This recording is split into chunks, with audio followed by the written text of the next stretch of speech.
Creators Game, episode 18. I'm Daya Miller. Jay Smith. Chris Vale. Jake Kranz.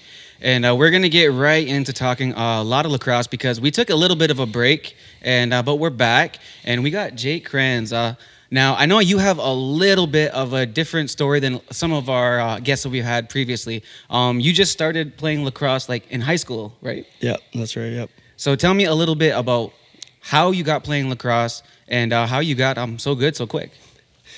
So my introduction to lacrosse was I first came out. My dad brought me out to the ILA. It was 2004 season, 2004, 2005, and we went to an Arrows playoff game. And we kind of walked in. I'd never been to the arena before, and just the atmosphere was awesome. And you know, it's the guys, like, you go through the list of guys that played pro on those teams, right? You got Sid and Cody Jacobs, Craig Point, and they're unbelievable junior team for years. And then after that, I kind of started, thought maybe I could play. I signed up and played house league in Hamilton, just a little 4-team league, and I was terrible. Like just a factory stick from Canadian Tire, the whole thing, right? Didn't know where to be, the hockey shoulder pads, hockey gloves, hockey helmet type thing. And then the next following year, or a couple years later, I guess I went to high school and met a bunch of guys from out here. And we kind of started the lacrosse program at McKinnon Park. And so I kind of jumped onto that team, and it kind of took off from there. I met a bunch of guys. Carney was one guy that I'd met growing up. Nate Hill was another guy. Jesse Bomberry, guys in my grade. And we would go to Nate and Jordan Hill's place and, play in their backyard and that type of stuff. And met guys like Aaron Porter, and they were all on this team. And my brother-in-law, Stevie General, actually, he kind of got the ball rolling. We didn't even really have a coach our first couple of years. The first year we didn't have a coach. At the start of the year, we just had a teacher that would come out and help us out. And then Jason Johnson ended up volunteering and getting involved with the McKinnon Park program. And I mean, now I believe they won OFSA last year. Yeah, Jason. I always mention that Jason was one of my. He's a friend. I've known him since we were in like 7th grade, but he's been my mentor as far as coaching goes. And him and Tim Bomberry, I played against them. They were on the 92 Arrows team. They went on to win Man Cups with the Chiefs in the early 90s. Those guys, to me, those are my coaching gods. Those are my Mount Rushmore. Two of my Mount Rushmore coaches are Tim and Jason. Jason for sure. Yeah, for sure, Jason. Jason really helped me out. He, after we played a couple of years field at McKinnon, and then he invited me out to play on the U19 team, and Rye was playing, Randy Stotts was playing, and Warren was a goalie. Met Warren and Wayne, and Chancey and Carney were playing, and then Tom actually approached my mom at one of these practices and was like, "Hey, has Jake ever thought about playing junior?" She's like, "Junior what?" Like, right? And then she's like, "Oh, he was involved with the Rebels." And then my mom's like, "Oh, I don't know. I guess you'd have to ask him." So, through that, I came out and AP'd for the first 2 years of my junior career for the Rebels, and then was able to make it my next couple of years. And I mean, we had quite the run. So, who were some of the players that were on that very first team that you guys started at McKinnon? Like I said, there was Nate and Jordan Hill, Aaron Porter, Stevie General was playing. I'm probably going to leave out people that aren't going to be happy with me, but oh geez, I don't even know if we had a team picture or anything back then. Was it Jason that put the pole in your hands? Or? Yeah, well, I just was a defender in hockey, and I had no stick skill, so they dubbed me No Hands Kranz, which was kind of the moniker for a while. It's a wonder they didn't put you in net. Well, you're right, I guess. But and then they were like, "Here, take this," and I was like, "Okay, sure." So I get to whack people with a 6-foot long stick. Sure, I can do that. So during that time, like I know that it was very competitive. I remember like McKinnon and Hayersville and Assumption, like all just like competing to be number one. So like, who were some people that you had to compete against at that time, and how was it?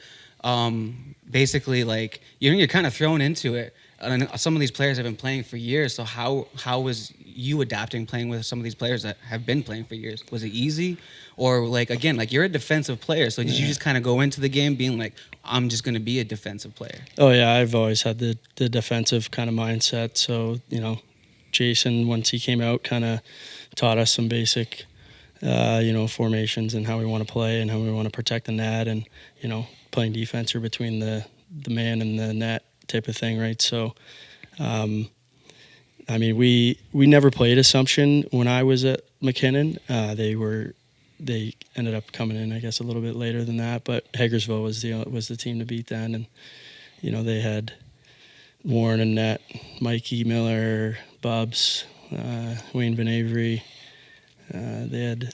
Was it kind of at the end of like Hagersville run and then kind of went to you guys, right? Yeah, like we didn't. When I was there, we went to the single A OFSA, I think, 1 year in my last year. We lost a heartbreaking game in overtime against Hagersville. We had them beat, and we had a certain member of the fire association that I might work with that maybe made the wrong play and turned the ball over at an inopportune time, and we ended up losing the game in overtime. But what a lot of folks don't realize, obviously, players that are playing now, the athletes do understand and do realize, but a lot of people that are new to lacrosse, new to field lacrosse, new to school sports, a lot of these schools teams are based on school size, school population. McKinnon Park, Hagersville, they were single A and double A at OFSA because of their population. That's not to say their teams weren't phenomenal, but then you look at Assumption, triple and quad A because of their population. Now, a few years later, Assumption won triple and quad A OFSA, and then a few years after that, when they played in kind of like interleague play, like because they're not that far apart, when they would kind of play in interleague play or whatever you want to call it, McKinnon Park would actually beat Assumption, even though they were literally less than half the size of the school. But McKinnon Park could never play triple and quad A because they're such a small school. Yeah, I mean that goes to show with the amount of talent that goes of kids that go to McKinnon Park, right? A lot of kids that play Rebels or Arrows that go to McKinnon, and Jason runs a good program, and it's serious. So. Oh, for sure. I mean, when Assumption won it, Luke Smith was the coach, and Marcus Tansley, they coached Assumption, and that year that lineup was phenomenal. Like they had Austin Stotts, they had DeHoga, they had Lane, they had Blake McDonald, Dougie Jameson. They had all these great guys, and then a lot of those guys wanted to transfer from Assumption to McKinnon to help McKinnon win OFSA the next year. But now there's these rulings in place where if you're leaving one school to go to another one for athletics, you have to sit a year. Right. So it's getting just like sports in the USA now. Yeah. Do you remember playing versus any? I know a lot of guys around here talk about when Hagersville got to play a school from Mississauga and got to play versus John DeVars. Do you remember playing any hockey guys or anything? Not that I can remember. I didn't really know. I didn't really know many. Like since I didn't grow up playing minor, I didn't know. Like there's still games where I'll go play, and then I'm like, "Who's this kid?" They're like, "Oh, you don't know who that is?" Like, I don't know. I didn't grow up. I didn't grow up from I didn't grow up from novice and paperweight and all that stuff to play against the same guys year after year. Hockey guys that I played against, I know those guys, but anyone that played lacrosse, I didn't really follow it that much. From McKinnon to Western, did you get recruited, or how did that kind of? Well, I not recruited per se. I just applied to university, and I'd wanted to go to Guelph. I had buddies that went there to play football, and I didn't get into Guelph. It's the only school I didn't get into, and I got into Western, and I got some family in London, so that was an easy choice to go there, and I just kind of looked up, when's camp and that sort of thing. And I actually, the first year, I had sprained my ankle in Elora in Game 5. We'd lost, or Game 4, we lost Game 5 of the, whatever that conference final was. So I went there and I couldn't even participate, and we had a whole bunch of kids try out, and I was like, hey, like I'm interested in playing, but I can't really participate right now if that's cool. And they're like, yeah, we'll see how it goes. And then they ended up keeping me on the team. And so I played 5 years at Western, that was it. Do you guys? They just won the Kufla again this year. Did you get any? No. No, I think I like to say that we laid the bricks Yes, that's what I'm saying, for that team to be successful. No, I didn't have any championships there. We made it to the Kufla Final Four in my last year that I played, my 5th year that I played. But we lost to Queens, I think, in the semifinals. Just what Matt Springer, right? Did you play with him Matt there? Springer, There's a couple yeah. of good players, right? Yeah, we had a lot of good players. Those years we just lacked scoring. Mm-hmm. We had the lowest goals against, and during the season, and we had good goaltending for the entire time I was there, really. And we couldn't find any scoring, and then they'd picked up some guys. In my last year that we lost in the semifinals, we had Jesse Gamble come and play. Mm-hmm. He was doing post-grad stuff at Western, and then we had Cody Ward played, and we had some guys that could put the ball in the net then, but we fell short in the semis, and then they went on a run, 4 in a row, and then again this year they. Like you said, at least you laid the groundwork, and both of your alma maters are still winning the Yeah, championship. that's what I'd like to say. I'd like to Cool. say we, yeah. It'd be like the Leafs, right? When they get this guy some alumni jackets. Yeah. So Leafs. So, prior to playing lacrosse, you played other sports, obviously. yeah. So, playing these other sports, were you a defensive player in most of them as well? Yeah, I played hockey, from the time I could skate. And I always played defense playing hockey. I don't know why. I kind of figured there's more defense or less defensemen than there is forwards, and I can get on the ice more, I guess. And then that just kind of became what I like to do. And I played soccer actually growing up from the time I was little until I started playing lacrosse. So, I'm not much of a soccer player, but played some midfield and defense and that. But yeah, hockey was always defense. Well, that's just it, though. You give any small child a stick, be it a hockey stick, lacrosse stick, the first thing they want to do is swing it. You don't see many little kids run out there and want to get in front of that. Yeah. So you're right. A lot of kids, every parent or every kid dreams that they're going to be a star forward. Oh yeah.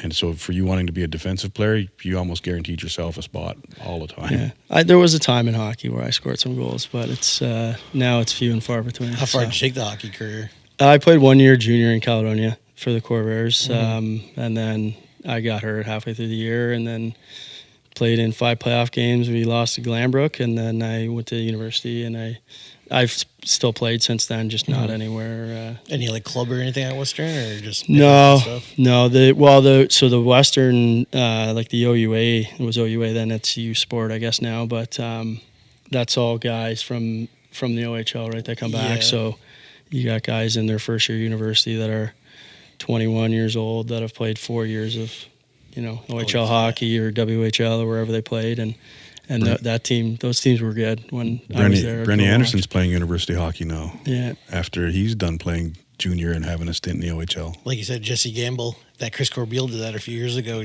Went back and played hockey for them. Yeah, he was playing when I was at Western. I watched him play hockey, but I knew that he had played lacrosse, and he was a pretty good hockey player as well. So I guess his thing was instead of going to Europe, he was like, I'm just going to go to university here and play in the NLL. And the other thing too that I was made aware of, I don't know if it still applies, or maybe I have this completely wrong, and I really don't care if I do or not. You can play in the NLL and still play university sports here in Ontario, whereas you can't in the U.S. You can't play NCAA lacrosse and play pro as well. So there's a benefit or an advantage for Canadian players playing Kufla. You can play in the NLL but you still come back and play university ball. Did you kind of see there a lot of kids either leaving the NCAA and coming back to Western? I know that's a big thing even now too. Probably helps a lot of schools. I don't think we had any guys at that point when I was there that played anywhere. Besides Jesse, that was coming back for the education part of it. I don't think there was. Not to my knowledge, anyways, that we had any guys that left to come back. A couple post grad guys played in a couple D3 schools. I knew they had that Del Zotto. He would have been a guy but I think that was 2 years ago. He went to UMass for 2 years and then came back to Western. I'm sure there is guys nowadays that go that route, and maybe it's not all it's cracked up to be. And Chris, are you slipping on a few of these stats? Our stats guy is slipping here. Well, no, I'm good. No, I'm saying I was asking if a few of them back then, because I know nowadays they Or are your questions rhetoric? You already know the answers. He's like, I'm just stunning on them real quick. Yeah.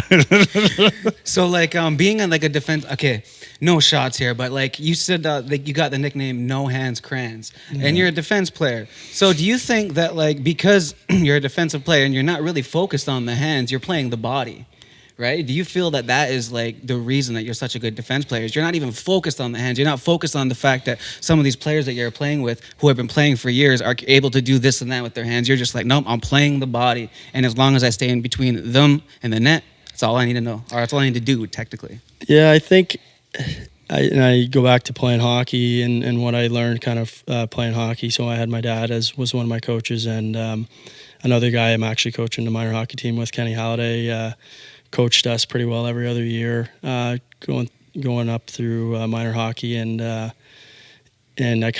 guess I caught on to the idea, and you know, it was coached to us as well. It was like everyone's got a role, and you know, we got guys that score. I got buddies that scored tons of goals in minor hockey and got tons of points, and we needed guys to, you know, fill that position to play D and, you know, prevent goals if, you know, we can allow 2 or less in hockey. You're doing pretty good. So that was usually, as a defensive group, was our goal, and we had a lot of, you know, we had some good defensemen that bought into that as well, and I think that's kind of what I've carried over to lacrosse as well, right? It's, you know, no one's there going to the GPA to watch me score goals. I was going to say, or were you called No Hands Crans because you had no hands? No, well, that was why. But well, if you've seen any Junior B games, you would have seen I had multiple breakaways and didn't score many goals in my Junior B. So someone said to ask that question, like, why couldn't you score on the breakaway? Yeah, I don't know. No one ever taught me a move, so I just shot it every time. No one ever. This year, I'll teach you a move or two. I don't need to score goals. We got guys that score goals. We got tons of guys that can score goals as long as we can defend. Who's some of your favorite goal scorers to play with? Like who's someone that you know that if you get the ball, you can pass it to them, you're gonna get an assist, that one right there. I'm sure there's lots of guys that want me to say their name, but Mike McLaughlin. Yeah, Mike. Just say the name of a guy that's going to buy you a beer after. Yeah, wow, we don't have many of them on the Riverman. Again, Mike McLaughlin. Yeah, well, he did his share, but this year Rossi was a good. I didn't know him before. I hadn't played the year previous. I thought he was a good player. You know, Greg's always good for a couple. I'm sure there's some lefties that'll be mad, but as a righty, you got to go with a couple guys that shoot right-handed. I'm going to call out a righty. There was just a big highlight reel goal that I shared on social media earlier. It was Sammy Leclerc. Oh, yeah. Yeah, Sammy Leclerc with a one-hand scoop and shoot and scored, and I was like, where the hell was that all summer? Yeah, well, and that's a little bit bigger, right? So yeah, I like to pick on Sammy though. He's a good kid, but I mean, like you go through our roster that we had at the President's Cup, all those guys can put the ball in the net. So as long as we can get it up to one of them that can handle it, and then I can get off the floor, we're in a better spot. So now I know Jay's excited to talk about this Rivermen lineup that a lot of people are coming out. Have you heard of this? All of these people who are wanting to come back, or try out for the Rivermen. Some people moving up too. Yeah, there's like I said earlier before we started, my phone's been blowing up, and if it's not them reaching out to me personally, they're reaching out to Wayne Hill, our president. They're reaching out to Jeff Paulus, and then Jeff and Wayne forward this to me, right? So I do a little bit of research. We got guys that are, excuse me, we got guys that are fresh out of junior wanting to come out. We got NCAA D1 guys that want to come out. We got guys from other teams that want to come out. We got guys that haven't played in a few years that want to come back. And the bottom line is we're a decent team, defending Ontario champions, President's Cups in Ontario. So I'm pretty confident in saying that we're going to walk in there again as defending OLA champs. Brooklyn's the host. Brooklyn's going to be in it no matter what. Not to knock Brooklyn, but I'm confident we are going to be the defending champs going in there for 2025. Was one of the things for you of like kind of your younger Riverman days where there was Roger Weiss and Corey and you had Goodleaf even one of those years, and nowadays of like you guys like you and Marcus and stuff being the veterans on the team, the older guys. Yeah, it's kind of been a cool transition, I guess. So I played the first year the Rivermen played. So I played my last year junior was 2012. We won at home for the Rebels, and was talking to Timmy was coaching at the time, and he's like, "What are you doing next year?" And I said, "What do you mean next year?" I said, "I just gave all my gear away in the room. There's a bunch of kids in there. I gave all my stuff away." It's like, "Well, we're starting a team. We're called the Rivermen." And I was like, "Yeah, okay, we'll see." And sure enough, so I'm like, "Yeah, I'll come out and play." And that was quite the transition. You go, from 4 years of playing on a junior team with, I become the oldest guy, one of the leaders on the team, and I know everyone, to going to this Senior B team, and I knew, like you said, I knew Corey and Raj and Muzz. And that was it. I didn't know. And Mikey Miller, I think, might have played that first year. And besides that, there was, the guys who I ended up getting to know. I knew who Delby was, but I've never, chatted with him before. Clay Hill played, Isaiah Kicknosway played. You go through that roster of guys, and it was really cool because, Corey and Raj had, recently still played pro. And, we had a lot of veteran guys on that team, and then we had some young guys that were coming in that still wanted to play for something, right? So it was cool to be in that transition period. And then obviously, it all ties to Stu, right? Probably the best coach that I've ever had playing lacrosse, right up there with Jason. He's been so good to me over all these years, and he's someone I really credit to.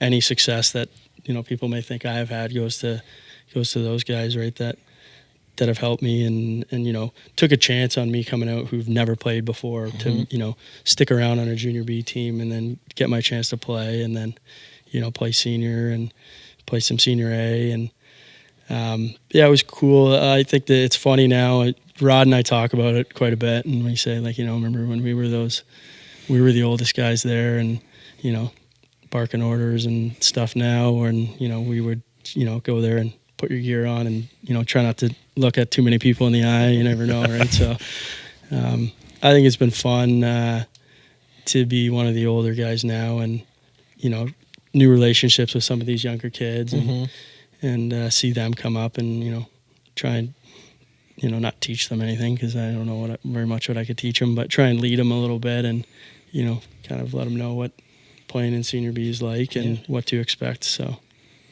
well, I think we had a pretty good mix this year. I didn't really see any issues in the dressing room amongst players. Everybody was pretty humble. Everybody listened to each other. Oftentimes with teams, you get some players who are veterans and are locker room leaders, but you get some that are just like, screw them, I ain't going to listen to them, I'm going to do my own thing kind of thing. And we didn't have that. We had good chemistry, we had a good mixture, and anytime there was even a smallest issue, it was worked out like literally within minutes. So yeah, Kranz is one of our leaders, and I'll throw it in there. I don't know if you were going to ask this, but Defensive Player of the Year for 2024 in Senior B. Yeah. I was there. I took the picture. How you know that? I was the picture guy, man. But I nominated him. Oh, there we go. Newsflash, Kranz, I nominated you for that award. Well, I appreciate that. How did it feel getting that award?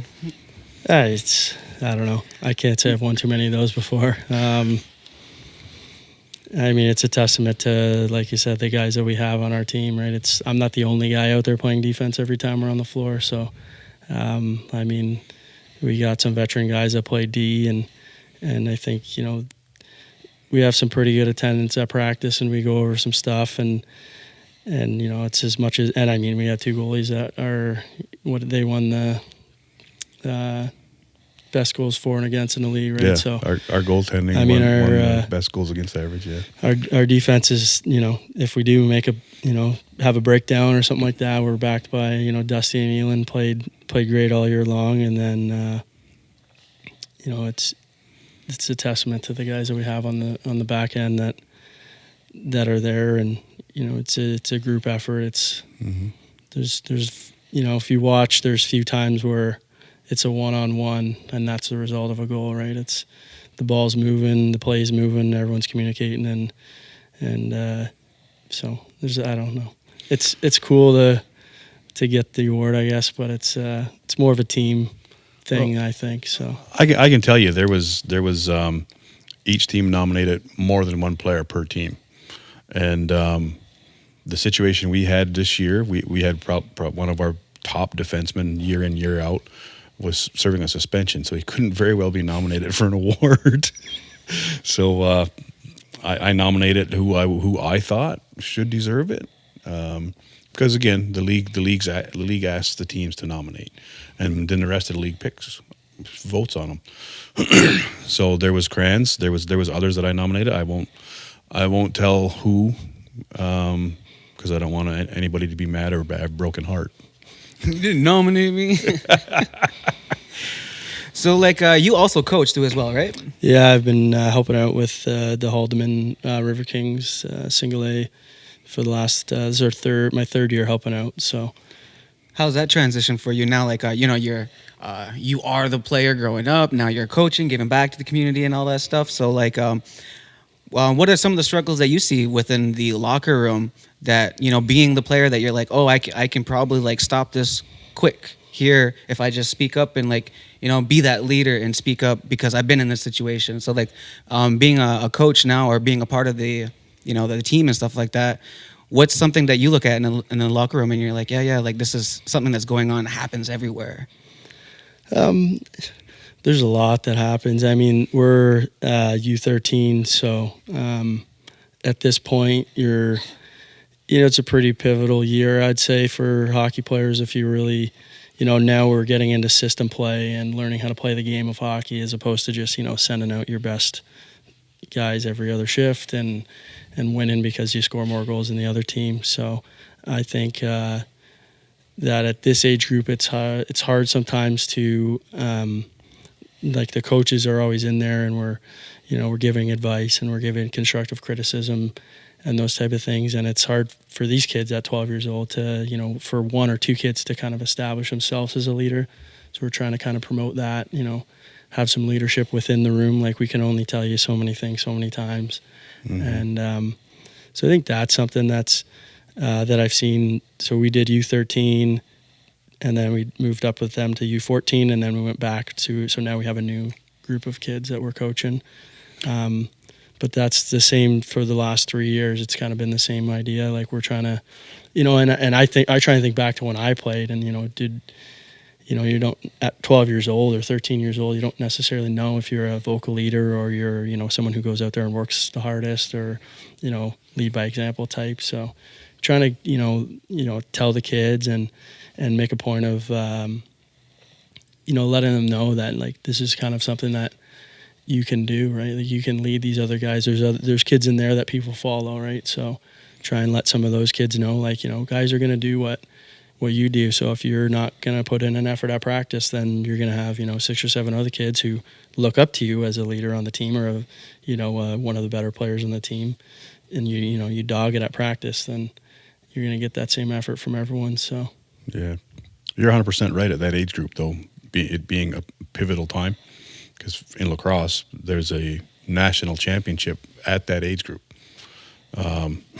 Years ago, I was with the Team Iroquois program, and U13 Pee Wee. That's when it starts. That's when it starts in lacrosse. So you're 100% right that it's a pivotal year, because by the next year, the next 2 years following that, you may lose half your team because they're obviously growing. They get a growth spurt. They're full of hormones. They find out about girls. So it's the next couple of years after that, U13, 14, 15 are very pivotal. And oftentimes in sports, I've read articles that those years are when you lose a lot of athletes for whatever reason, and they discover that, hey, for some, this ain't fun anymore. I don't want to play. For some, Kranz is right. For some, you find they're showing leadership qualities, and then you gotta help mold that. So yeah, it's very pivotal. You're 100% right on that. Yeah, I would say you like that U13 because I even when thinking back to like my experience with lacrosse and hockey, all my friends excelled in lacrosse to the point where they're now professional, and now and then them like the same players, they were playing house league hockey, and if it wasn't for house league hockey, they probably would have never hung around with me. That's what kept us friends, like continuing playing sports. And yes, I didn't excel at the rate they did at lacrosse, but we played hockey together, and like. If I didn't have that core group of friends or learn those leadership skills or learn how to communicate with others, then, I probably wouldn't even be like sitting here talking about sports at all. I would just be like, I don't know, at home, angry at the world or something. I don't know. Yeah. It's funny though, because I didn't mean to cut you off there, Chris, but I was a hockey guy. I played hockey. Lacrosse, I despised playing because there was too much running. But I played it to stay in shape to play hockey. And then when my boys come along, they all want to play lacrosse. So that's Down the where road, it do you comes think from. you'd want to coach lacrosse? Yeah, I don't know. I've thought about it. D coordinator? I had a buddy that coaches in the Brantford. They have Junior B or Junior C. He was coaching with the Brantford guy I played CLAX with. Oh, nice. And Ryan McGregor, and he had asked me a couple years ago, and I mean, like if I'm still playing, it's going to be pretty tough for me to commit, and I don't want to be there half the time and not half the time. And I'd like to try and commit. So I think maybe once I'm done playing, if that would be something that, if the opportunity comes up, that'd be something that I'd probably be interested in doing. But I think the winter, I kind of retired from the winter, playing winter lacrosse, and I took on the coaching stuff in the winter. So That's what I was trying to think. I was like, did he play with Mungus for Demons? I felt like he played. It was Southwest No, Cyclops. I so was on, yeah. Then you went Snipers when the league folded, right? yeah, Southwest. I was playing over there in Paris. That little That was Celap fun. setting, right? That was an Jeez, interesting. that That was an interesting couple of years. Well, our first year we didn't even have. We played out of the ILA. We had like practice jerseys, and then we went to Paris for a year, and then that league kind of diminished. I guess to now what is the ALL, right? Yeah. So kind of the same people at the helm of that. So we had fun. We had a lot of guys that I played with at Western that would, since Paris was the closest to London, that we would drive down together. So we had a good time playing. But yeah, it didn't really take off too well. And now here's Paris playing again out of the ILA. Yeah. So like you said, like you were on the first ever Snipers team with Mungus and all them, and that league started up, and a lot of those older Riverman guys too. Yeah. I think I won. I don't even know now. 1 or 2 years on the Snipers, maybe. And I think Lane played that inaugural season with the Snipers too. I don't know. You have to ask the stats guy. Yeah, Oh, yeah, he did. He did. That's when he was a rookie, and young Travis Longboat then too was still a junior. Yeah, because I remember the first game. Was it the first game? It was close to the first game. It was in Oshawa, the old GM place. Yeah. They had a good team. I just remember one of Mungus's halftime speech was, "You guys were St. Catharines. Obviously, they shared the arena too, and he was calling the St. Catharines team the little brother." He's like, "Nobody likes to lose their little brother in St. Catharines, their little brother." And he's like, "Right, Travis, nobody likes to lose their little brother." And he's like, "Yep." Yeah, Trav and Sawi. Yep. Who are you most excited to be coming up this year to the Rivermen? Like you are, one of the leaders on the team. So who do you want to see on that Riverman? That might be a question for the GM. Junior players coming up right off the top of my head. I already know who you want. Thunder Hill said That's he who was I was coming waiting to out. hear. Rossi's brother. If Oh, I'm, you hon- get a if couple I'm honest assists right with you, there. if I'm honest with you, I didn't watch any Arrows or Rebels this year. well- Past year, I keep track of when they were in the playoffs. Thunder got shipped to St. Catharines. Okay. See, We have Lyndon Hill, goaltender. He said he'd be out. Imani Mittens, another goaltender. He went out west. He's aged out, so he'll be senior where he goes. I mean, all of these guys, they can, 20 of them can say, I'll be out next year. And then when it comes time to hit the floor, then we see who shows up. Because I know some Grand River Warriors are recruiting. I know they're recruiting. There's quite a few juniors coming up. Another one that I better not tell you. Withholding information. Withholding information. I'll tell Brooklyn and Crans Hamilton, after. everybody's Yeah, gonna have I their don't- pens and papers out. Yeah, Right? exactly. As soon as the audience will whip their pens and papers out and be like, no, there's a few. There's a few that I got to watch at the Dreamcatcher tournament there not long ago. And the good thing about lacrosse being such a small community, even though it's worldwide, it's a small community. I know a lot of these kids and have known them for a lot of time. Some of them since they were this big. So talking to them is I'm just talking to a couple of friends. Lacrosse just happens to be the topic. Nobody can accuse me of tampering or anything because I'm talking to my friend, and oftentimes I'm talking to the dad, and the kid just happens to be there. So I mean, it's a fine line. Are you tampering? Are you recruiting too early? No. I ran into my buddy at the lacrosse tournament, and he asked me what the season looks like, and we're talking, and that's that. Yeah, they're really recruiting these players. Well, yeah, I mean, it's a story old as time for the Rivermen. And you get 10 guys at the first 2 runs, and you get 35 guys at the first game. So yeah, oh yeah. I mean, it's like these younger kids that are playing hockey and stuff. It's if they want to come out and if it's something that they're interested in, then they'll stick around. If not, then I played with guys in Junior B that were really good players that don't play, and life happens and other commitments or other things are interesting to them, and not traveling to Clearview on a Saturday night in the summer when it's 35 degrees out and you could be at a cottage. So yeah, I mean, whoever's committed and wants to come out and put the time in and meshes well with the group, I think will be welcomed. But it sounds like it's going to be competitive. So, like you said, you played a lot of Senior A too with Chiefs, Brampton, Owen Sound. Do you think the speed picks up in Senior A? What's kind of some differences? And oh yeah, yeah. My introduction to it was, my first game I actually ever played. I actually got scratched from the Rebels lineup. No, it was my first Junior A game. I got scratched from the Rebels lineup, and me and Reese Tansley, they came into our room. Anyone want to play for the Arrows tonight? We're like, yeah, sure, why not? So we drove up, played Mississauga.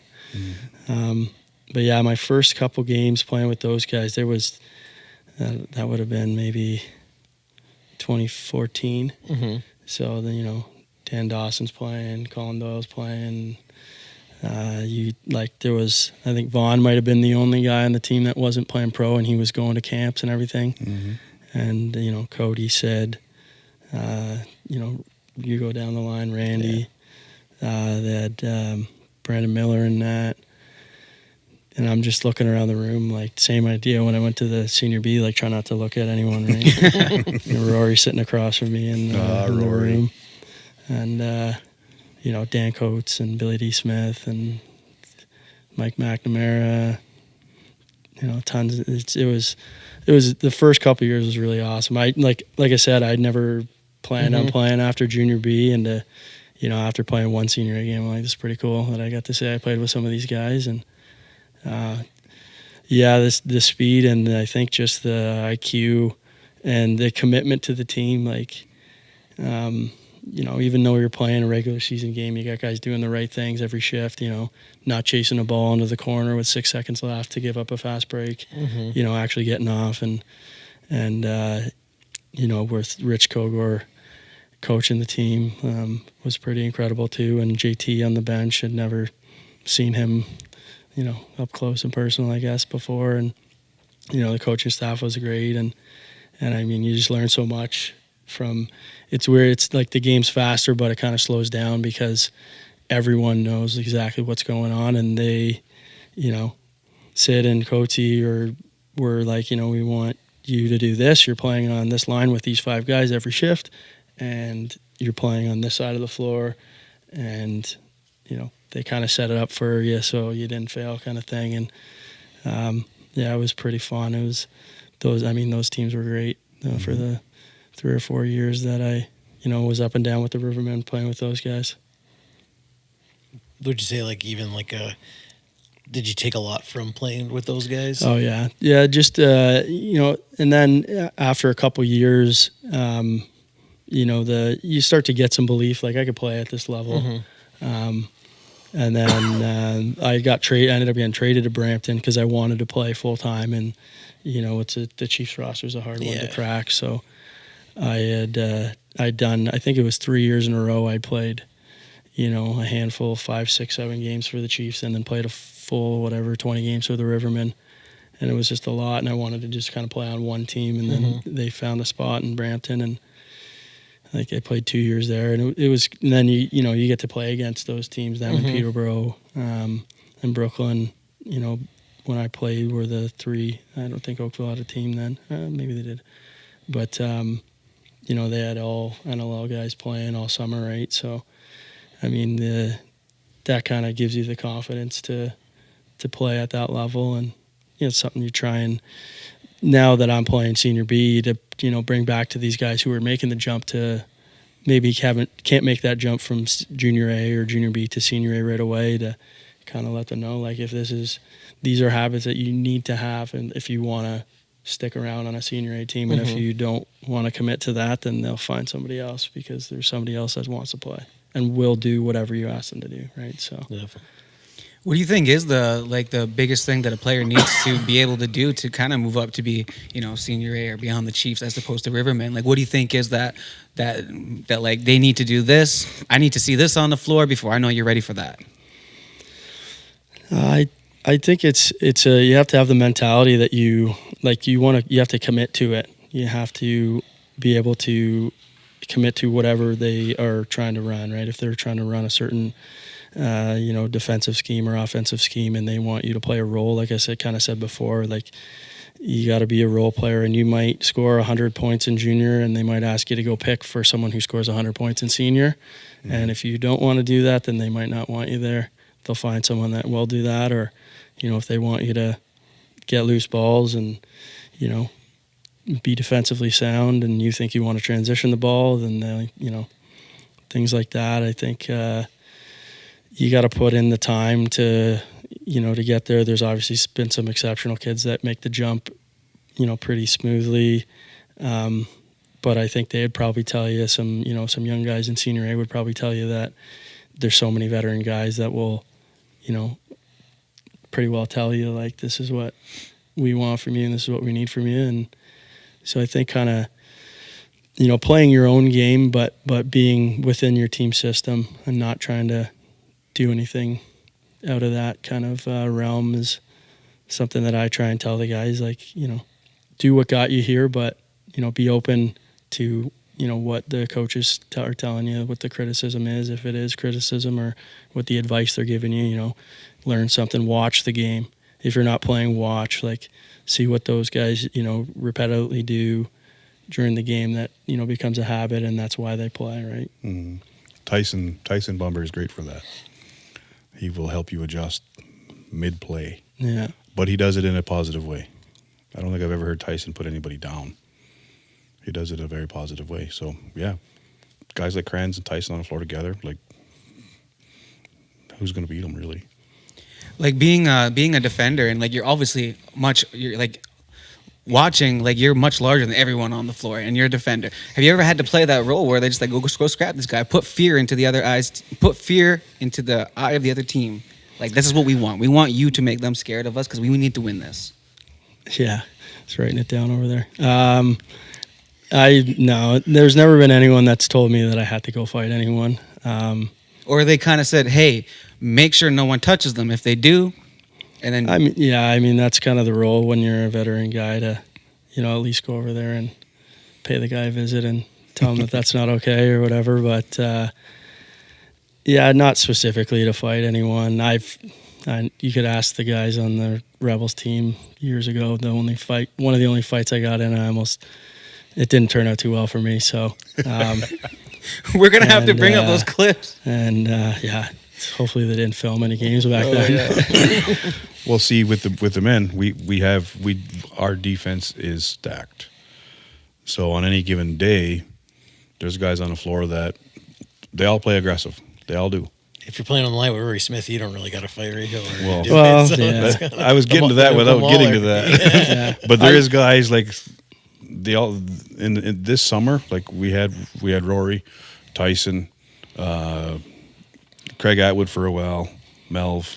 Well, like we said, Kranz. Those five out there, we feared nothing. Kranz didn't have to be a first responder beating anybody up from Owen Sound because you had Rory doing it for the Fire Association, and then you had and Tyson doing it for the cops. And Kranz just had to play good defense that game. That's all.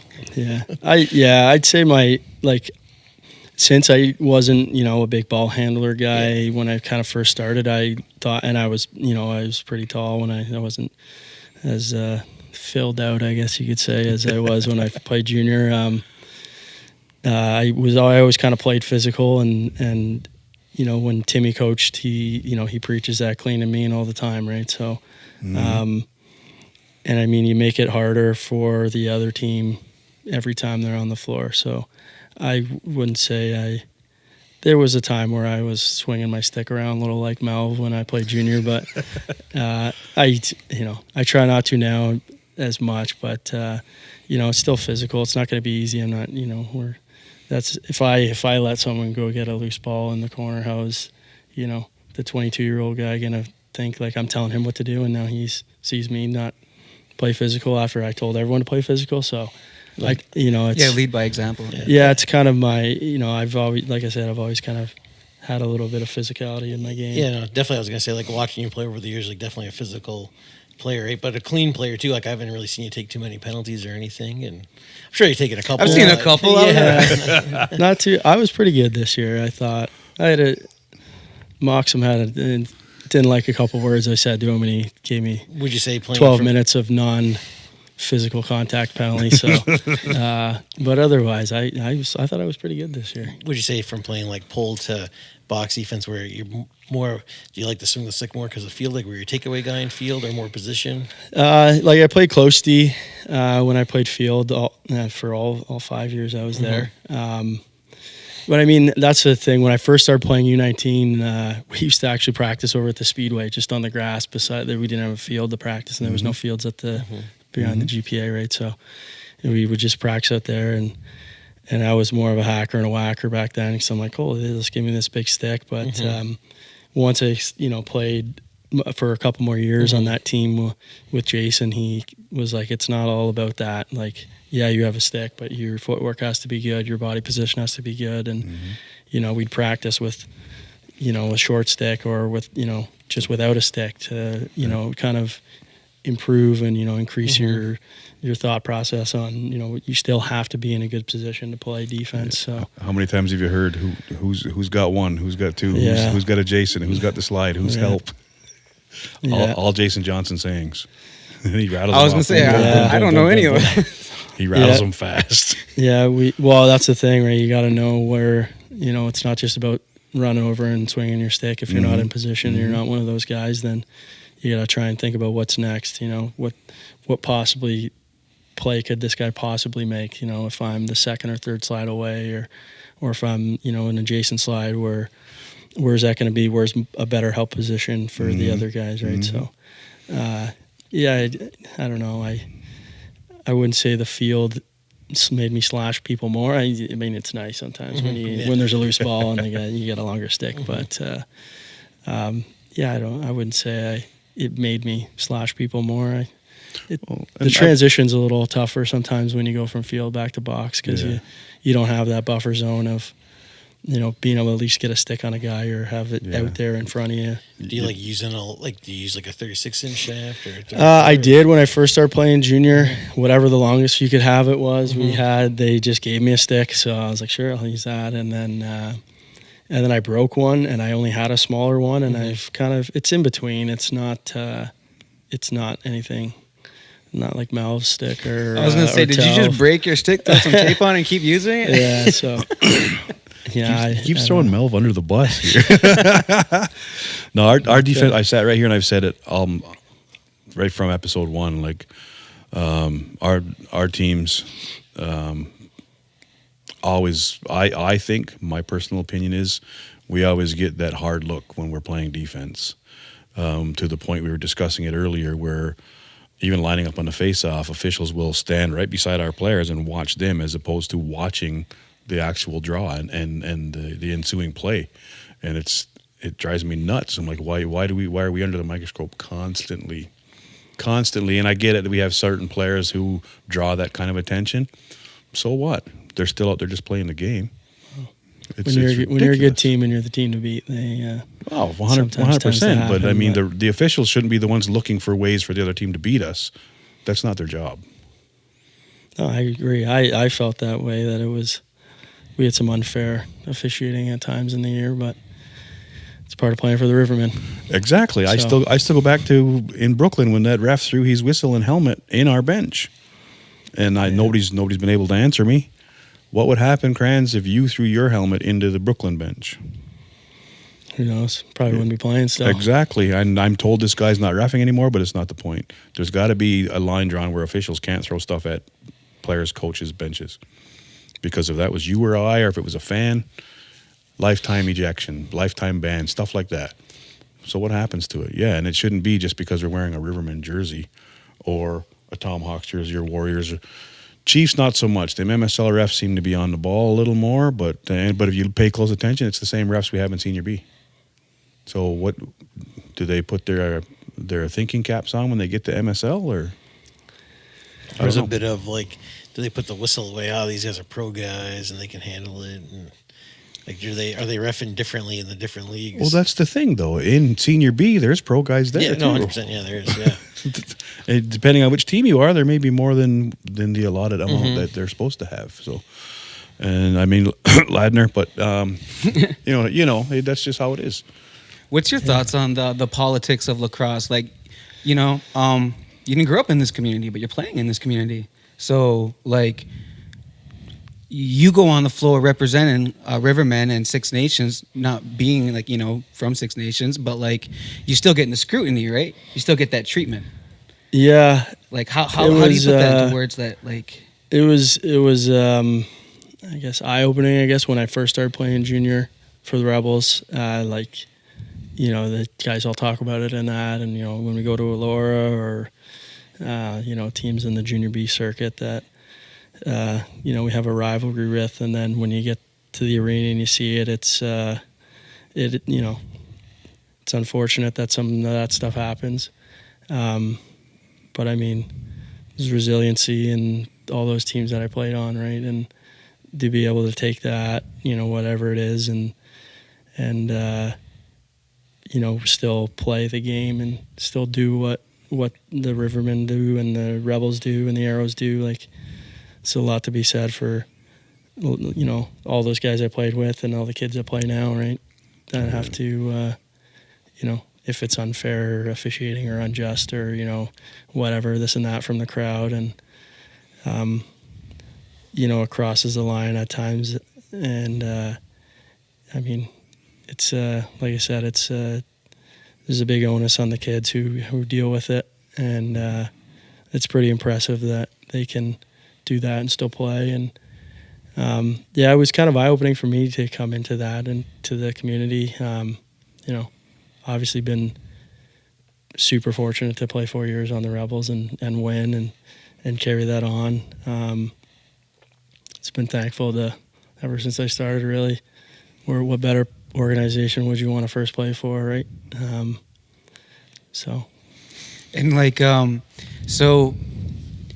now that you're coaching and you are coaching like off reserve, right?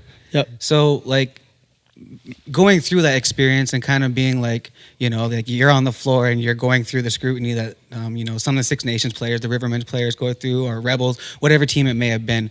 What do you now teach like your team that you're coaching now? Like, hey, like, like about equality, or maybe drawing the line of what is acceptable and not acceptable in sports? Oh, that's a tough question. I mean, the kids that we coach, they're smarter they're 12 years old, but they're pretty smart, and they've been exposed to a lot with, internet and phones and all the rest of it. So, it's the same message we try and preach at school, and, you got to treat other people how you want to be treated. And if you want to treat someone like that, and they do it back to you, then, you're doing the same thing. You're creating the problem, right? So try to stay out of any of that sort of stuff. I mean, at 12 years old, they're not really saying anything to the refs. And there's quite a big age difference between the officials and the players at that point, right? When you get into senior, there's not as much, and it gets a little tricky sometimes, or even in junior if there's a young official. Or, but yeah, I think just like you can't. That's out of your control, really, right? We try and preach them like you can only control what you can control, and you can work on what you need to work on. And if they make a bad call, that, so be it. We practice penalty kill, we practice power play, try and take advantage when we can, and be the best team that we can be without trying to play the refs or anything like that. So How do you deal with like the learned behavior? So like, for example, like let's say if you're in the dressing room and you see like a kid bullying another kid, and then maybe you talk to that kid and then it's just not working, right? But then now you have to go talk to the parents, but you already know this kid learned bullying from somewhere. So while you're going to go talk to the parents, the parents might not be receptive to that because they're probably the bullies too. So then, like, it's like, well, like all these things are learned behavior, like racism, being a bully, all these different types of characteristics that, are used in sports. Like, so like, how do you kind of nip that in the bud as a coach to be like, hey, like, this isn't acceptable here? Yeah, we try and set that out right from the start of the year with the team meeting, and you have to have a strict no, like policy is none at all, like no bullying at all, and if it does come into the room from wherever, try and have a one-on-one conversation with, whoever it is, whatever, and try and get the sides of the story and then come together to try and get a positive solution out of it. The learned behavior is it's a thing that's real now. And, I see it at school, and that's really tricky to deal with. Like, knock on wood, we haven't, at hockey, we haven't really had any of that stuff. The kids that want to be there are the kids that are playing on the team, and I think that right now they kind of understand that.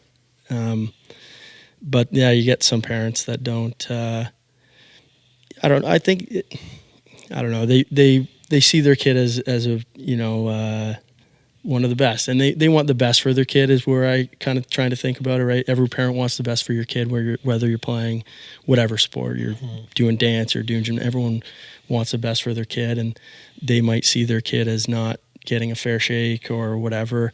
And I think that, it's trying to kind of communicate that at the start of the year, like what, we set out a goal of what we want to do, and this is the goal. If everyone's on board, then this is the way we're going to coach. And then if we have problems, we try and deal with it from then. But we do that in mind of like, if we want to have fun or we want to win type of thing, right? So I think the parents on our team, the teams that I've been involved with, I don't do much dealing with any parents right now, but they all understand that this team wants to win, and if that's, comes into, missing shifts or whatever it is, then that's part of being on a team, I think. And I think that nowadays there's not enough, I guess, not criticism, but harsh kind of reality for kids. Like real feedback. Real feedback that's genuine, that, we've asked you to do this. We've practiced doing this. It happens at school all the time. We've asked you to do this. This is what we want. This is the expectation. This is the standard. And if you don't, meet any of those requirements, then, you're not holding up your end of the bargain, right? So, and then if there's consequence from that. And the consequence might be, whatever. Not being on the first power play unit on the Rivermen might be the consequence if I don't go to practice, right? I was just going to say, I got to implement some of this stuff. Things like that. I think that, but being clear with the kids too, like, and letting them know, right? Let the parents know and the kids know, and that they know that this is what's required. And if, that's what when I was saying earlier about the, not having kind of a leader in the room at this age is tough, because there's not a person that, another player at the same level as them that can go to them and be like, hey, you haven't put in any effort at practice. You haven't done that. And that's, that's why you're in this situation, whatever. Right. Whereas that's more onus on the coaches at this point in, minor hockey and minor sports, I think, which I think, I've been at lots of minor sports games, and you got the parents up there that, don't know anything about the sport, never played or play house league, and like I said, they want the best for their kid, and they think their kid's pretty good, and they're getting an unfair shake. But I think that's a lot of it is the heat of the moment happens, and they especially if the team isn't doing well, my kid could do better than someone else's kid, and the finger starts to get pointed around. But I think just being honest and open with the kids and the parents right away is what we've found will work best. And that's, we try and do that with the Rivermen every year, right? Our goal, like Jay said, is we're currently still the Ontario champions, right? So anything short of that is not what we're aiming for, right? So these kids, if they're coming up, they know that that's the goal. And the coaching staff, the management, president, all that stuff, they know lots of people. And if people want to come out and play, then that's the way it's going to go. So there's nothing that's, there's nothing that's really safe. And I try and take that on as well. Like I have to be accountable to that, because if I'm not, then who else is going to be, right? So That U13 age too, and we were just talking about a little while ago too. Like that U13 age is very like that age group is just like some of the players, are going through hormone changes. Some players will hit puberty early. They will be like 6 foot at like 14, 13. Then you got some other ones who aren't there yet. How do you kind of safely tell the parents that your child isn't ready yet?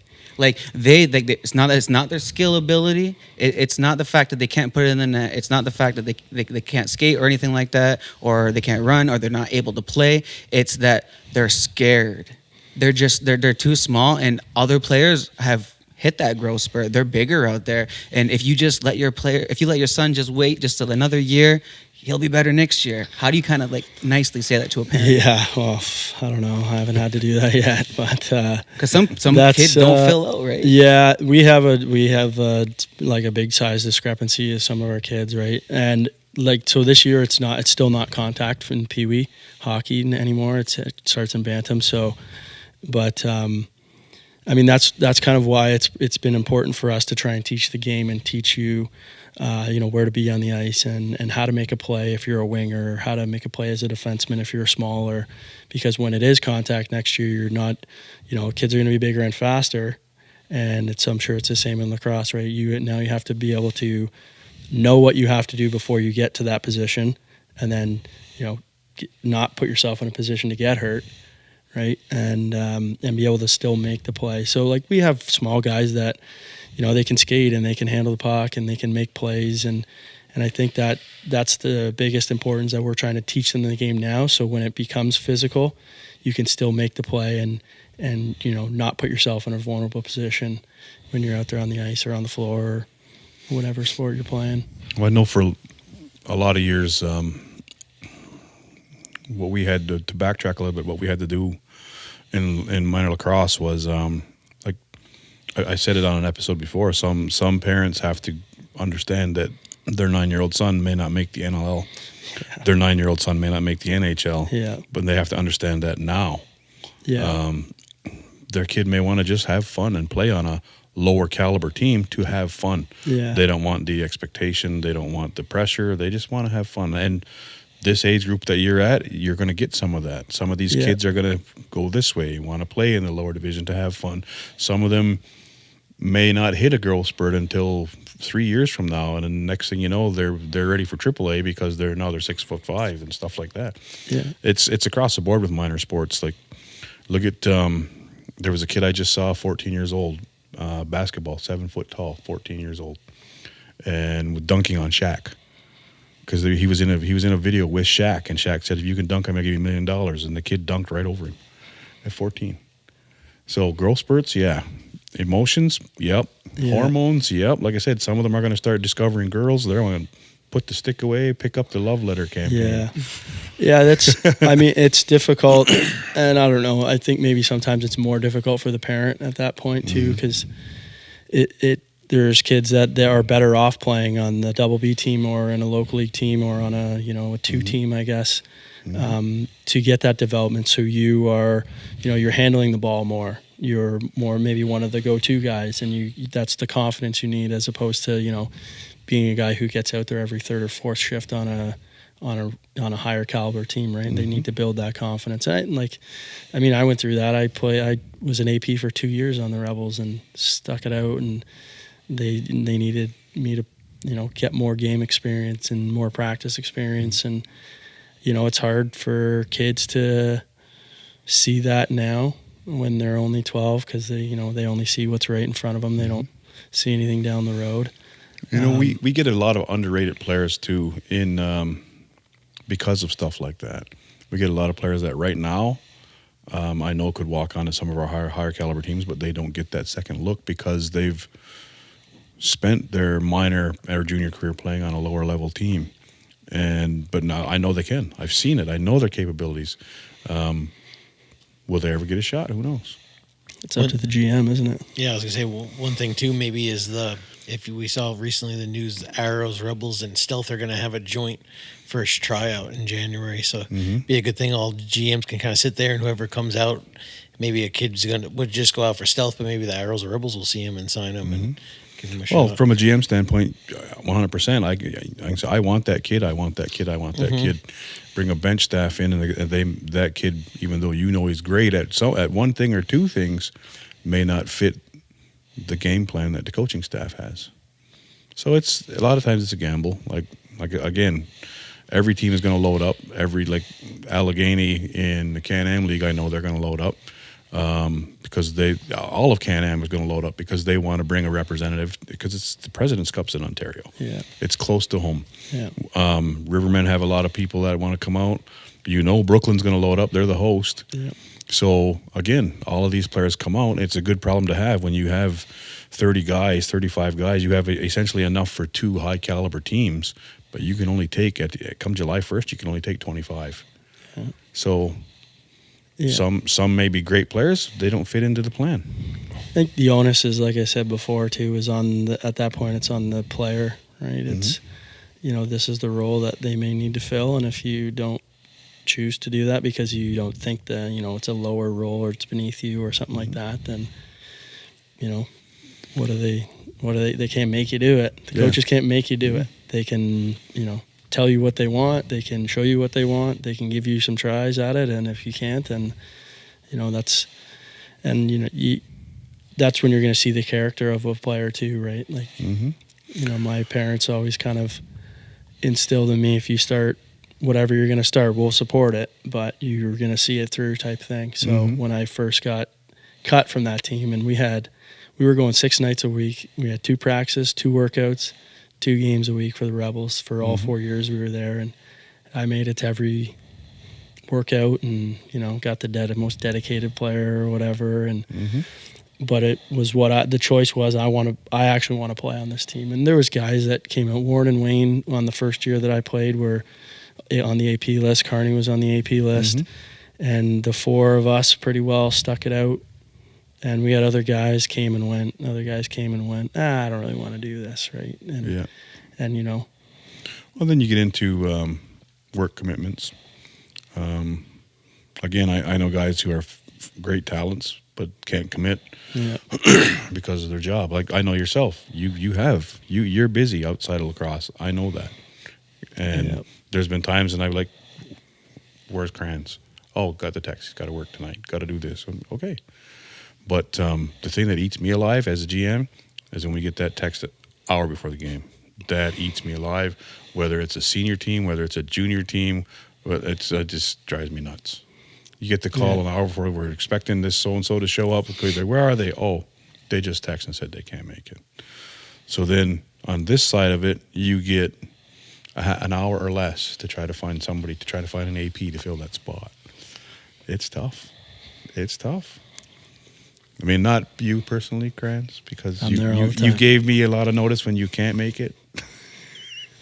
Gonna have to start calling out me and Chris. APs. What grade do you teach? Right now, I'm just on the supply list, so I had 7 and 8 at the start of the year for 7 or 8 weeks, and then I'll do whatever they need me to do. But I've kind of gravitated towards the 6, 7, and 8. It was pretty cool 2 years ago. When we coached the U13 2 years ago, and then the U14 last year, I was able to teach some of the kids that were on the hockey team that we were coaching as well. So it's kind of cool to they see me outside of school, and then they gain a little bit of a different, idea of respect, I guess, for me. And then they do. The kids were good. They, kind of brought that back to the school and was like, hey, one of their buddies is messing around that doesn't play on the team. They're like, hey, don't do that. So didn't you get to kindergarten class at one point too? Oh yeah, I've done some kindergarten too. When you first told me that, I thought first thing popped in my head is kindergarten cop. You get Schwarzenegger in there with a bunch of kindergarten kids. Well, they talk about Shory Quarterly. I guess that's what he had just recently retired, but was a kindergarten cop, and he's known for his F-bombs and everything like that. And then they're like cursing at refs and everything in the NLL, and then they're like, and then he's a kindergarten teacher through the week. So, like, yeah, it's I haven't had any incidents, but no, you're still teaching kids, right? Yeah. It's the same at hockey, is the same at school. You just want what's best for the kids, and you're trying to help them in any way you can. So, do you think like being a leader and stuff in sports helped you kind of want to take that career path? Yeah, I would think so. I never, like I said, I was an AP, so I never really had that leadership role when I first started playing. It wasn't until my last 2 years that I kind of had more of, I was the oldest guy on our 2012 team, so I was kind of forced into it. But I took on that leadership role there, and then some leadership when we were at school too, playing. And I'm not a huge rah-rah. There's guys in the locker room that do that type of stuff, and I just try and play hard and do what I can for the guys that are in there, and that are all playing in the same boat, and so more of my leadership style, I would say. And then that kind of carries over to school. It was a little nerve-wracking the first couple of years I started doing that, because then I'm the only one up there, and there's nobody else my age in there, and now all these kids are looking at me like, what do you got? So that was a little interesting to start, 4 or 5 years ago when I started doing this. But no, I think I've settled in pretty well, and being involved with the school and the sports and stuff to help out with that, you get to know a lot more of the kids, and that's been good. So they kind of have a respect for me outside of teaching as well. So it's worked for me anyway so far. So, and Kranz, he's one of our assistant captains on the Rivermen, so he indeed has a leadership role. So it's good to have. He's a quiet leader, I'll give him that. On the floor though, it's a different story. You can see him directing traffic. It's pretty cool to watch. So before we get into the NLL, we do have an event coming up that you're actually going to be part of, right? Yeah, we got a couple events. So this Sunday we got the Six Nations police are playing a hockey game against the OPP, and they've asked some members of our fire association to play. So I'm going to play this Sunday in Caledonia. Don't quote me on the time. I think it's 4:30. And then our second annual Battle of the Badges is February 8th, Saturday, February 8th, 6 o'clock at the GPA, where our members of the Fire Association team are going to be playing the Six Nations police team. So it's our second year doing the event. Last year was pretty good. The level of hockey was more than what I had expected. It was pretty quick, actually, and it was a pretty competitive game. I don't want to talk about who won, but not too much anyways. But they just should know that the association's taking it seriously, and we're looking inwards on what we should do with the makeup of the team, I guess you could say. And we've got some new guys coming out for a skate, and we're trimming some edges. We had a couple costly turnovers last year that cost us the game, so... Not by the old high school teammate, right? No, not by him. No, he didn't see much ice time at the end of the game. But yeah, so we're doing that. It's at the GPA. We're going to have some raffles, some 50-50 stuff. Raffles for the kids. Kids get in free wearing their minor hockey jersey or their lacrosse jersey. I'll get us Rivermen jerseys, guys. We'll all wear Kranz's old jerseys. Is there any side bets with some of those teammates and friends you have on the other side? No, we haven't. I don't talk to any of those guys. You put the Mimico Mauler out there, nobody's cutting through the middle. He's playing. As far as I know, he's playing. So we just want to know this weekend, like I said, Is it going to be the Hanson line with the Johnson boys, Cody and Chansey? That's the way.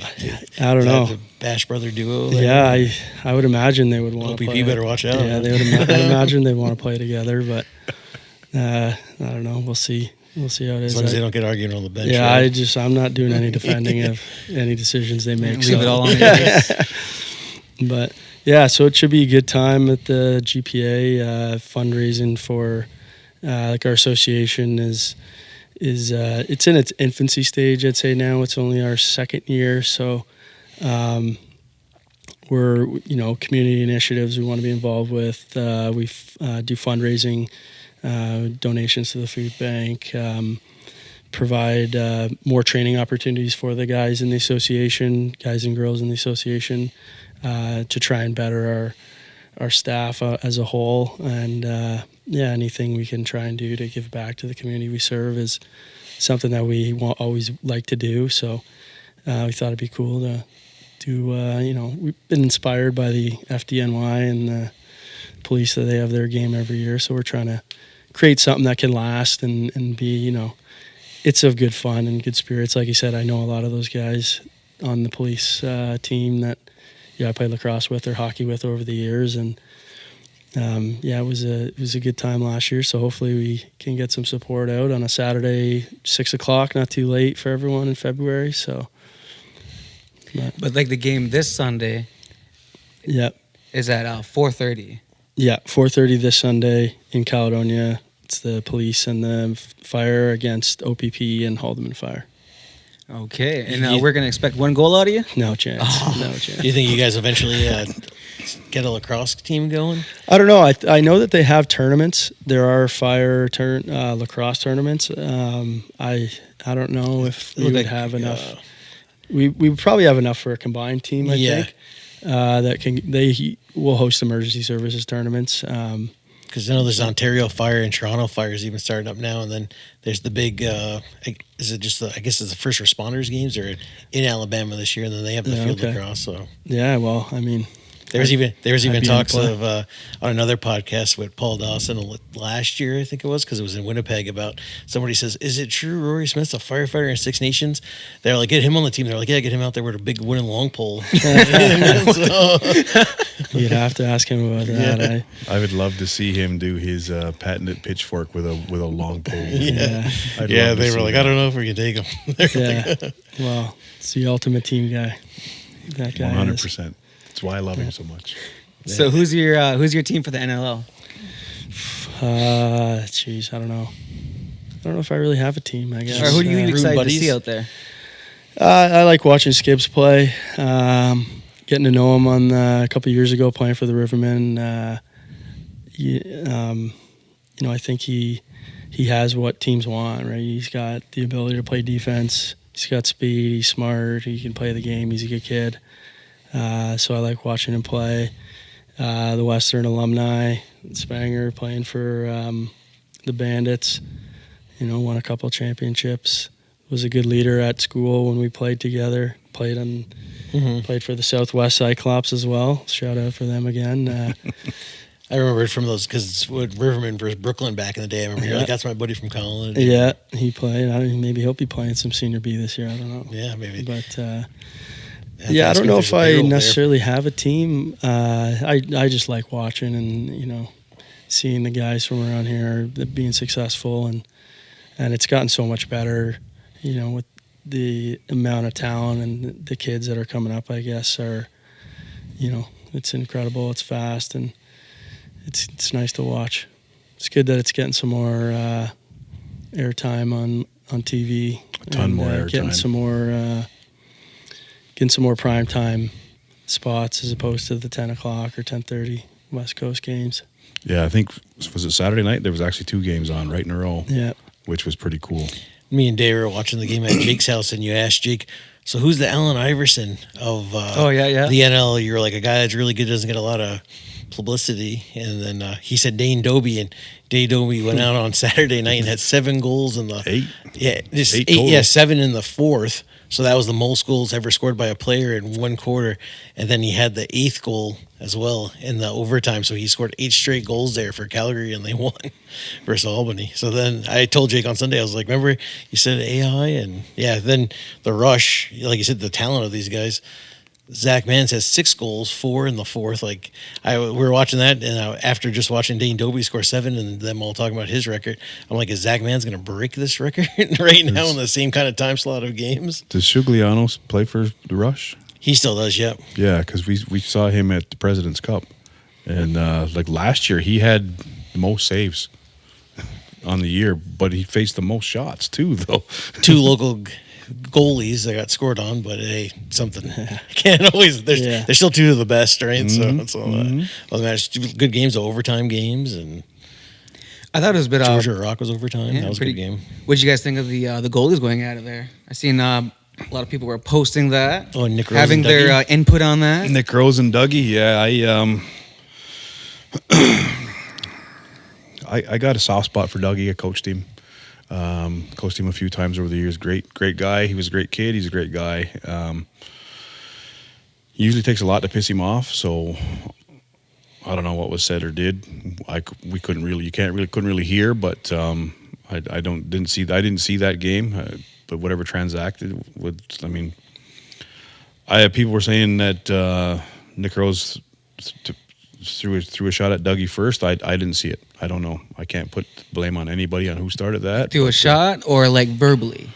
I think they were saying like a Physically. Okay. Yeah. But I mean, Nick Rose got to watch what he's doing. Dougie's like 6'5". He's a monster. I'm not saying Nick's not a big man, can't defend himself, but I'm 6'2". I wouldn't push Dougie.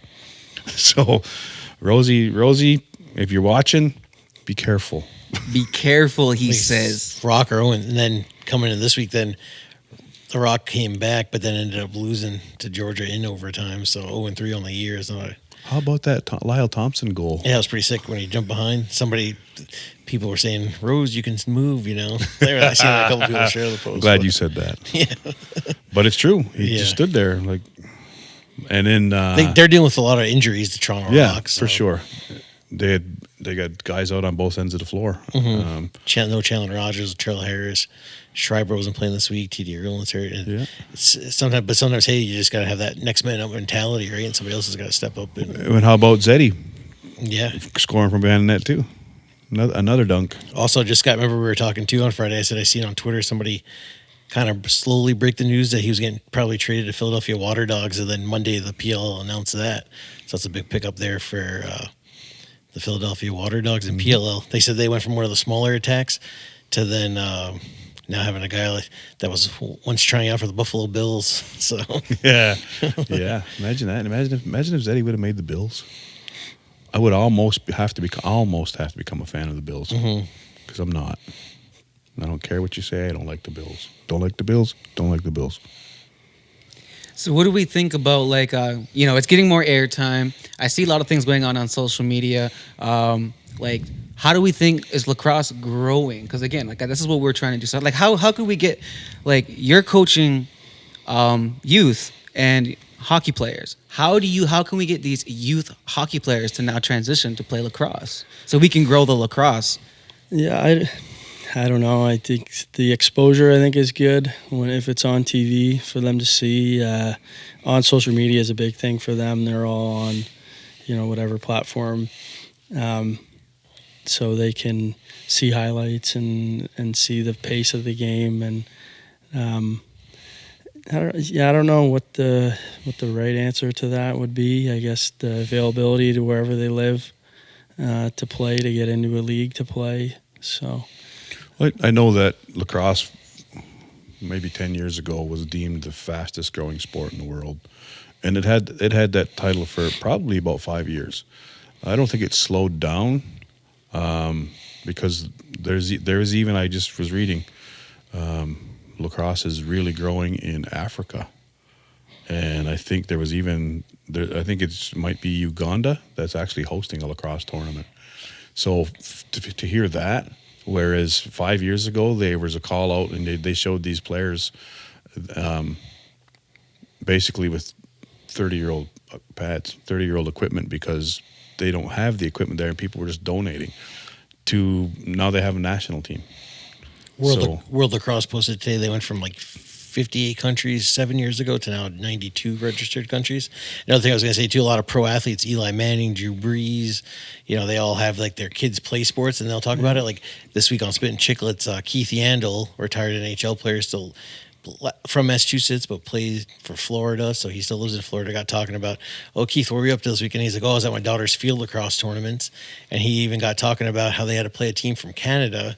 I think he said it was from Ontario, Canada, even at that, and those girls were really physical. And here, find out talking to parents, they play girls box lacrosse, and Ryan Whitney and Paul Bissonnette got a whole talk about box lacrosse on there and how physical it was. And they're like, and then Keith's like, yeah, now my daughter wants to play box, so we got to find a box team down here in Florida. And then they even got talking, I guess, how Whitney said he wished he played lacrosse growing up, but was more baseball in his area. And then I guess Keith, had played a little high school lacrosse, but then I guess was suspended for stabbing a guy with his stick or whatever. But then he ended up, you got to watch the episode. It was pretty funny. And then he's like, then he ended up going to Cushing Academy after. So he's like, I was out of the public school system and transferred to Cushing for hockey, so I never did serve that. Sounds like a Melv move. Yeah.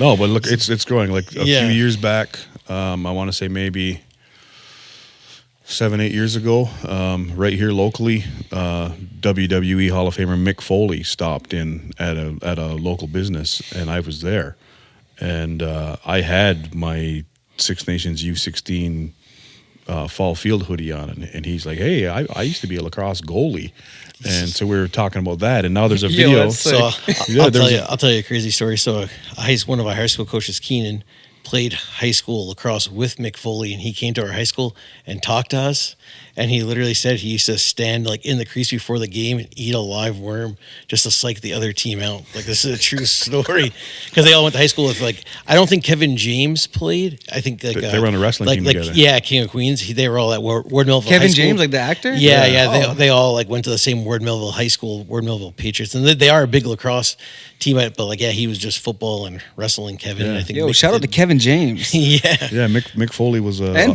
lacrosse goalie. Yeah, there was a video just surfaced recently him at Albany when he's doing like a whole thing at Albany about him playing in net, and I was like, I shared it like a few days ago, and I said I had this conversation with Mick Foley a few years back when he stopped in at a local business, and but it's huge. Bill Belichick, lacrosse guy, he loves it. Yeah. Yeah, he's at UNC now. Yeah. Just got hired on for So recruiting lacrosse guys to play football. And then even with him, Michael Pell, he had a lot of guys. His kids played at Rutgers, and I forget where his other son played, Belichick. And then the one kid that I think played at Rutgers is the guy was the co-defensive coordinator. And then Michael Pellegrino was like a really great LSM for Connecticut High School. And then he went off to Johns Hopkins and played a little MLL, but quit because Belichick had him as the defensive back coach. I don't know if you'll take any of those guys. And then Pellegrino was like, I just played a little bit of pro lacrosse, and then here he's coaching all these defensive backs for the Patriots. And there was the young fellow that was on episodes 1 and 2 of this podcast from Philadelphia. Started out as a football player, transitioned to lacrosse. So, to me, those sports they go hand in hand quite a bit. Well, there's even a lot of Tewaaraton's the Heisman Trophy this past weekend, right, for football. The Tewaaraton is the Heisman Trophy of lacrosse. Pat Spencer won it years ago for Loyola. He was kind of fighting his way through the G League. This year, he's finally made the Golden State Warriors. So, and then Jarrett Bernhardt, he's was a Tewaaraton winner, lacrosse player from Maryland, and then he used his 5th year to play D2 football. His dad was a longtime football coach, and the brothers PLL players as well. And he made the Falcons 2 years ago, but got hurt, and then was on their retired list last year. I just see the CFL announced I think the BC Lions just picked him up. So 2 guys that won the Heisman Trophy in lacrosse for D1 now playing other pro sports. Well, and then there was I got a text earlier this week. Actually, it was on Saturday, and it was from my son, and he's like, I cannot stand when people say lacrosse is a combination of hockey and basketball. Oh, yeah. And it's an easy way to explain it to non-lacrosse people. But lacrosse is the oldest sport in North America. Hockey and basketball came way later. So are hockey and basketball a derivative of lacrosse? Put that in your brain for a while. Well, even too on like Spin Chicklets, they got Tucker Ray when you, which is the thing everybody else says.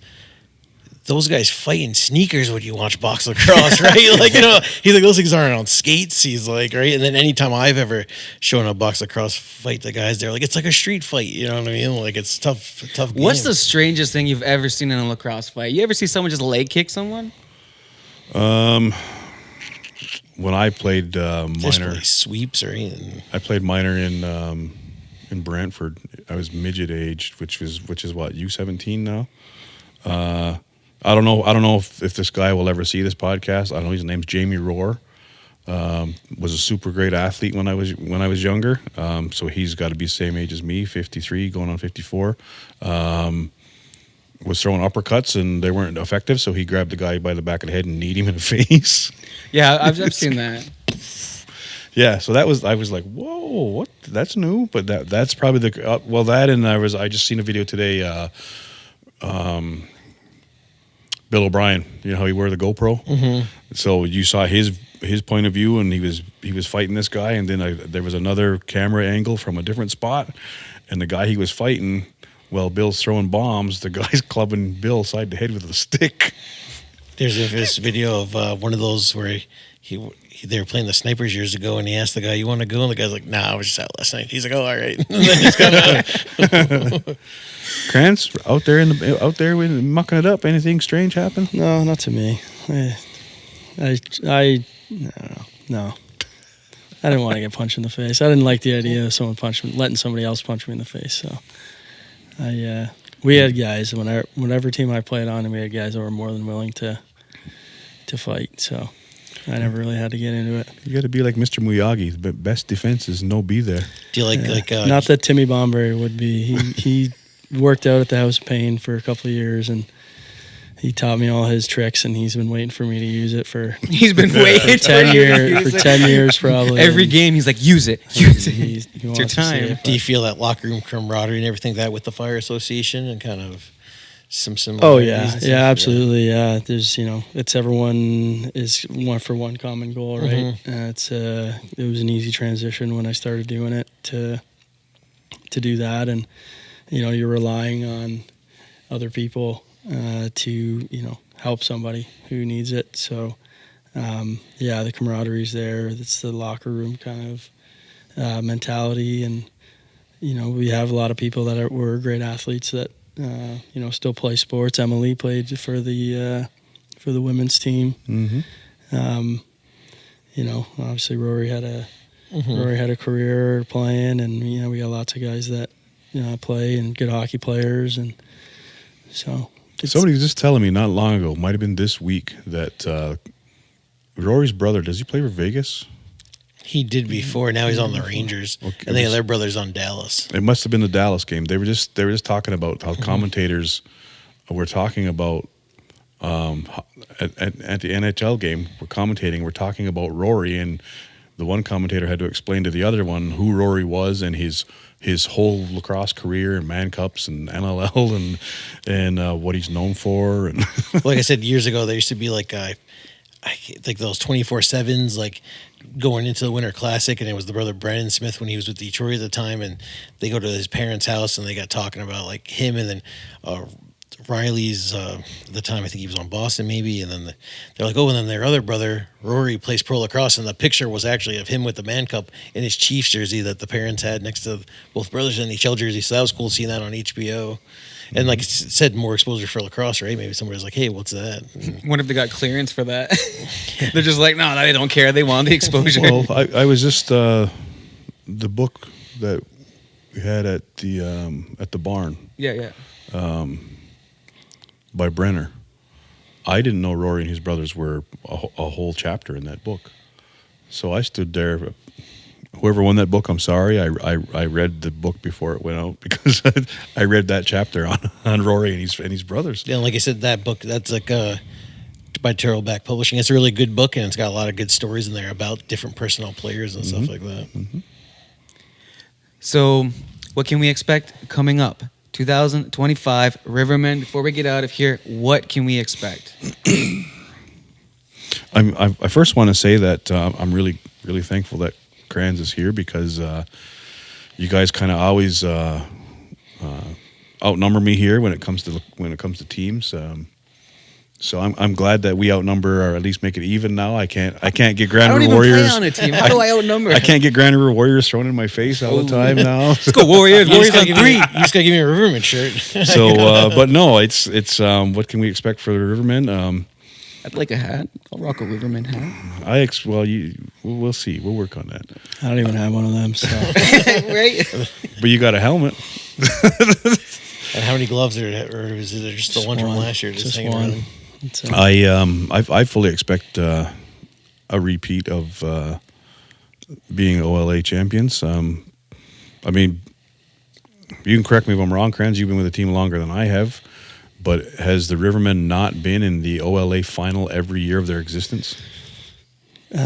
you'd have to look, but I'm pretty sure that's. I think that's correct. That If anything, it was like maybe just not that first year, but the next. No, the first year we went to the finals against St. Catharines. Second year we went to the President's Cup. I think every year of the team's existence, which is what now 2012 till current, yeah. So we're going into the 13th year. 13, yeah. So in the last 12 years, the team has been in the OLA final every year. So the bar is set pretty high. I don't expect us to be anything less. I'm going to put it on record. I'm confident we will be the 2025 OLA champions. A lot of players want to come out. A lot of players want to come back. A lot of new guys want to come in. I'm expecting a really good camp. I can't put a date on when that starts because we haven't been given a date when the registration portal opens yet. When that happens, I'm sure we will be bombarded with players. And again, we go back to the floor time issue. Do we have enough floor time for us to get on the floor early enough to have a good camp?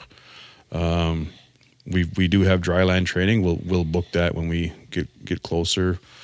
Our seasons notoriously start towards the end of April, so it's still kind of chilly out. In some arenas, there's still ice in the arenas because some places are still have hockey playoffs going on.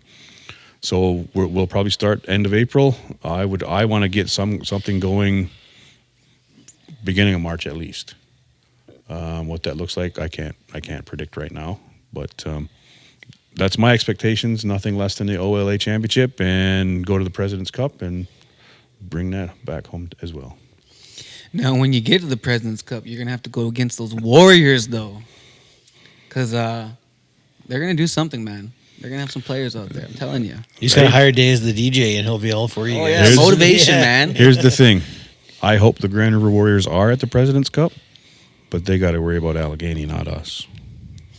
Well, they'll figure it out. Creators on our side. I would hope the creators on all our sides. Yeah, man. Medicine game, man. Everyone needs a medicine. What do you think, Vale? Who are you cheering for? Who are you going out for? Seen you playing there on the Dreamcatcher tournament. Yeah. Seen you take on the whole Wolves team yourself. Yeah. Then, like you said, like the Allegheny's going to be good, and Riverman and Brooklyn, and should be a good tournament. And is Ladner going to stack back up this year, or are they finally done? They just had another one of their players sign with Halifax, so does he count as a pro player for next year? You'll have the Cody Adamson have to see. Here's the thing. Without rehashing that and getting into it too much, there was protests filed by more than just one team out there against Ladner. From what I'm told, each team got a different response, which to me is bullshit because we should have all been given the same response. Even if it was go F yourself, we should have all been given the same response. The response that we got was we should have filed our protests sooner. And that the OLA member association, whoever signed off on that roster was signed off on without us knowing. Has any of these like AGM meetings or something brought up like, oh yeah, like you have to play this amount of games to count as a 5, like the 5 players? Or is it still kind of a now gray we're told area? that rule changes too. We're told now that it's going to be only 3 NLL players allowed For this year? for 2025. Is that a Lacrosse Canada /CLA rule or whatever the hell they're called nowadays? But I don't know. And then, like you said, is the practice squad thing still counting? I played 2 games and got cut. Does that still count? Or Well, last year when we were at the President's Cup, Ladner, I watched their opening offensive set, including their goalie. They had 6 NLL guys on the floor. Well, like we said, James Ray played about 3 games, but then he's on the roster for 6 games before he's cut. He was rostered. Does it playing the 3 games count, or just the other 3 that healthy and you're getting a paycheck, man? Even without James Ray on the floor, they still had their 5. And we got different numbers. Some people count at 9 on their roster. And that's when we said even last year, technically St. Albert, the big guy Spencer, he got hurt playing for Vegas last year when they were at the ILA playing their exhibition. So he's IR all year, but then he's their 6th guy. So it's like he's technically on the roster all year for Vegas. This year he got cut, so then he won't count next year. But don't know. Yeah. Like I said, just that gray area where maybe the OLA, Lacrosse Canada, and everybody should actually kind of set this out and put this on a website or something, and here's the actual real rules. They can do that, and they did do that, but they don't enforce it. I don't care. I'll say it again. They don't enforce it. They had the 5-man rule. They let Ladner get away with bullshit, and they said to us, you should have filed your protest sooner. And I didn't see your roster till we were on the floor with you. And 3 guys isn't going to make somebody want to play for Brampton and Senior A or anything like that. I don't know if that's what they're trying to get more into, where some of the guys were going more Senior B. Obviously, 13 and like the Toronto Rock or the Oakville Rock, which were pretty much the Toronto Rock a few years ago, had about 15 guys. Like that is definitely a lot. And they still couldn't win the President's they didn't win Cup. it. Yeah, so. And I'll put it out there again. Who was in net for them? Oh, I don't know. I have to Google it. I don't have to Google it. I know. The fans. And I've said it a million times. That guy is a good goalie when he has a good team in front of him. He's been exposed. Nick Rose has been exposed. I was going to say, I was just waiting for the encyclopedia to be the encyclopedia. I was letting Jay say it. I got no shame in saying it. I don't think he's a good goalie. I thought he never ever was. Like you said, 2 years ago when they were losing to the Bandits, and he got pulled, and one of your guys' old Riverman goalies goes in there, and he made a really nice save, and then they put Nick Rose in, and like Hamilton was literally booing when Nick Rose went back in. Yeah, that's gotta suck. Yeah, like. But it's tough for him too, because then this is where lacrosse goes.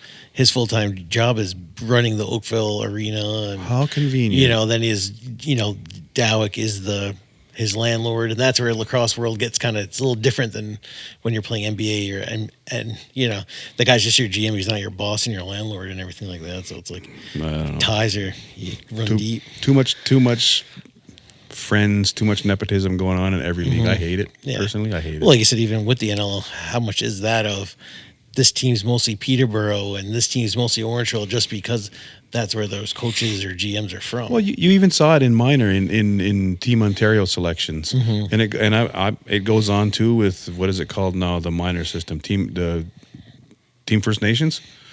I've seen it back then. When I was involved with them, the executive for the program, if they were from Six Nations, all the teams were predominantly Six Nations players. If the executive were from Akwesasne, most of the players were from Akwesasne. For the last quite a few years, the executive have been in New York State. Most of the players are coming from New York State. Then you're saying it's almost like a Team Ontario, right? This guy's Oshawa, it's Oshawa, and Whippy guys. If it's St. Catharines, it's their players, right? 100%. Team O guys, if the head coach and bench staff are from Orangeville, most of them are Orangeville kids. Whitby kids, it's the same. It's the same in every organization. I personally don't like it because the question I always asked was, are we putting the best team on the floor, or are we putting community representation on the floor? And every time I was told community representation. So there were many times when a better team was left home. And it sucks. Because for us, Team Ontario would almost always win the gold, to the point where nobody even liked them. Like when it come trade night on these minor kids' night, we brought it up before. Nobody wanted Team Ontario stuff. They wanted all Team Iroquois stuff. And that's across the board. Even now with at the Worlds, everybody wanted the Haudenosaunee National stuff. That's not us politicking for it. That's people seeing the resilience. Kranz mentioned earlier, resilience.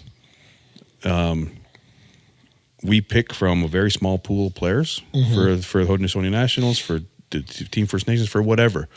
We pick from look at the Worlds this year. Team Canada, both men and women, picked from players across the country. What did our teams pick from? 50 people, 50 players come out? And Team Canada was getting 300 players on each coast. So, yet we still medal. And it's like a lot of people, like when they think of lacrosse, they think of indigenous people, and they'll be like, "Oh, this is authentic lacrosse," as to oppose of a version of lacrosse that was created so that others could enjoy it as well. Well, and I want to touch real quick before we get out of here on NLL players and representation and the originators, the creators of the game, the creators game.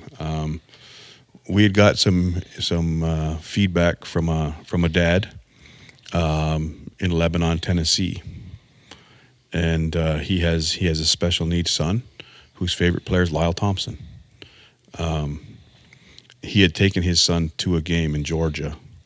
Long story short, the dad was heartbroken because his kid was verbally abused, and I will go out. I will reach out and say borderline physically assaulted because these other fans were calling his kid not nice names, to the point where they were dumping beer on this kid.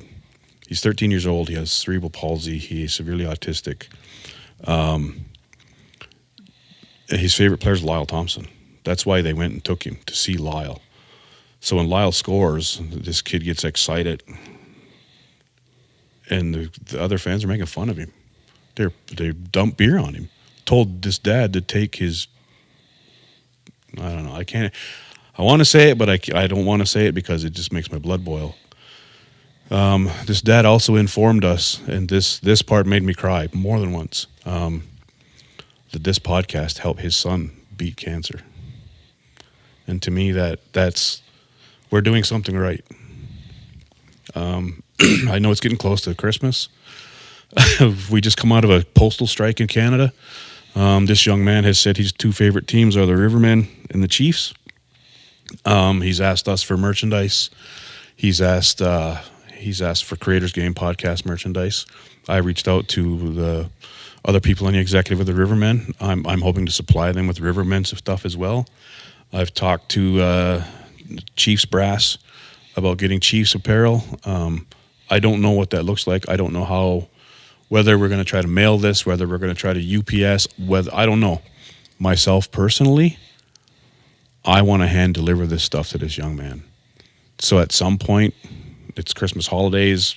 I don't know if it'll happen during the Christmas holidays, but I want to take this stuff and hand it to this young man, because to me, that's the epitome of a fan. He might not be able to physically do the stuff that we do every day, but he's there. He's rooting. He's rooting for and the adversity, resilience that he's going through. If I could, I'd make him the Riverman GM, even if it was for a day.